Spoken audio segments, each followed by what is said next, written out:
and say, hell yes! Hell yes! All right, so now I'm going to bring up Kat, and she's going to tell her amazing story. Well, it's really not that amazing. I don't want to build it up too much. It's like, she's just got the story. Woo! So here, let's hear it for Kat Dawes.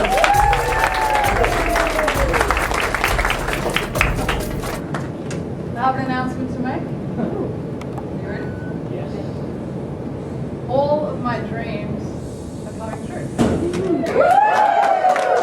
Okay. Seriously, all of my dreams are coming true. But not only are they coming true, see, I actually know why. See, it's not happening by default anymore. It's not an accident. And it's certainly not a mystery. No. This is something I've crafted, I've sculpted, I've cultivated this thing. And now, all I have to do is hold the field of positive expectation and absolute appreciation so that I can take on the avalanches of awesomeness that just keep turning up in my life. Seriously, now it's not an exaggeration. Everything I'm about to tell you is 100% true. I am the ultimate walking, talking reminder service about how good it can get, how quick it can get that good. Because 10 months ago, I was living in my van. Just 10 months ago. And I was on my way to an outdoor festival, you know, one of those festivals, and I had a booth there. I'd organised to sell some NOWism things. Now, NOWism is my business. I promote the present moment. I'm selling the now, which people already haven't. So I'm in my van. This party is like, it's a 10-hour drive from where I'm going, right? And I'm about 1 hour from my destination. It's the middle of the night. I'm in outback Australia, and all seems well. And then suddenly, I hear this wild sound come from the engine in my car. And I'm like, it's a bit special. And then I hear some more sounds, and then boom, it's over. And I mean, like, the van dies a spectacular. And so there I am. It's the middle of winter. It's a beautiful starry night. I'm on my own, and I think, how now, brown car? No, seriously, now, like a lot of you here, I've been studying this stuff for a really long time. So you can imagine, as a deliberate creator, I think, well, how have I manifested this? And seriously, the car's not broken, it's over. It's a 1978 high ace, awesome little van it was. Ode to the van. So I'm literally sitting there thinking, oh my God, like, how have I manifested this? And as I really started to think about it, because I'm living in this thing, right? I can feel this entourage of negative emotions moving in to contaminate my now. Now I know better than this because I've read all the material that you guys have read. And so I caught that moment, I gathered up my now, and I got into the back of my van, I made a little spot. I'm carrying an entire festival full of stuff, right? So I make a little spot, I light a candle, and I take a deep breath. Everyone take a breath, ready? 1, 2, 3. In memory of the van. And so I'm sitting there, I'm thinking, okay, what is it? What is this? What is this? What is this? What is this? And then, as I start to get still, because that's the key, you gotta stop the trying to go out into the future to get a solution that's not there. It doesn't help my now, right? So I got still. And then I had one of my favorite teachers came to me, like an energetic recall. And his name's Michael Bernard Beckwith. Who knows Michael Beckwith? Yeah, he's the black guy from The Secret, right? The red black dude. Amazing. I love this man. I love Michael Beckwith. Just so you know. And so he comes to me, and I can hear his voice. I can see his big smile, his eyes, and he says to me, "Something's trying to emerge from you. What do you need to become now?" In other words, in times of chaos, if something goes down, what's the gift in it? Like, because you have to make yourself go there. Nothing in your logical mind is going to encourage that. You have to activate the choice, right?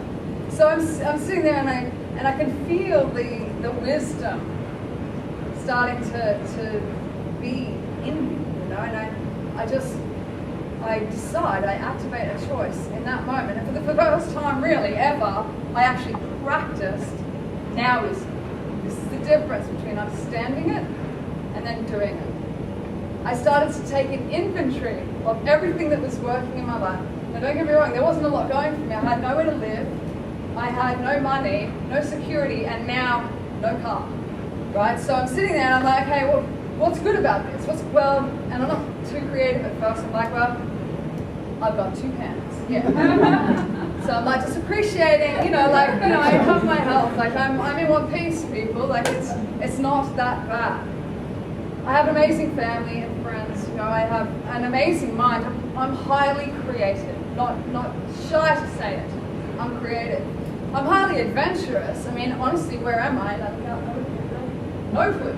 Right? And so there I am, like this small hippie chick in the middle of outback Australia, like appreciating and celebrating everything and nothing in particular, right? And so from that space, I'm just really holding a field, and I'm generating joy, and I let it escalate, vibration, activation. I'm letting this thing build now. It's got to get better and better, and I'm just really owning this space.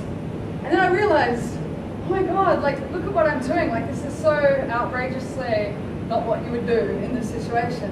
And then I realized what I was doing. This is what all those sages have been talking about, right here, right now. And I got outside and I looked under the stars and I was like, oh my God, I get it. I think I get it, And I took a vow to now. Because I realized in that moment how many nows I had let go, wasted, So I took the full vow to now, and I promised that I would, from now on, never contaminate my now with memories of things that aren't working or potential worrying, which Bob Marley calls praying to the devil, right? Don't practice what you don't want to have happen by worrying, And so I took that vow, and then from that space, I got bailed out. I had a bunch of friends come and sort me out, right? But the thing is I acclimatized in this new place. And I had a great festival. I came back, I found somewhere to live, life started to move.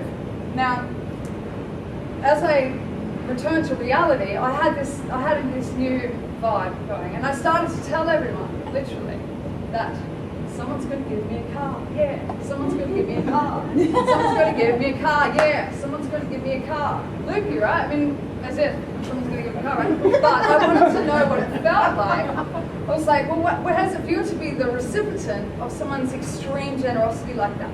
Someone just gave me a car, man. Someone just gave me a car, yeah. Someone just gave me a car, yeah. So I'm doing this, right? And I did this for about 3 or 4 weeks, I think. And then I found myself at Toastmasters. You guys have Toastmasters?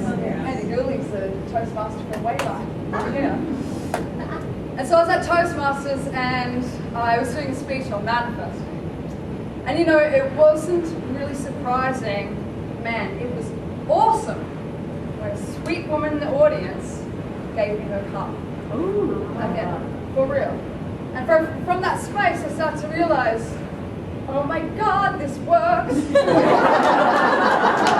And I've been teaching it for some time already, but seriously, okay, so something shifted here. What have I done differently now, other than what I've been doing for the last 15 years?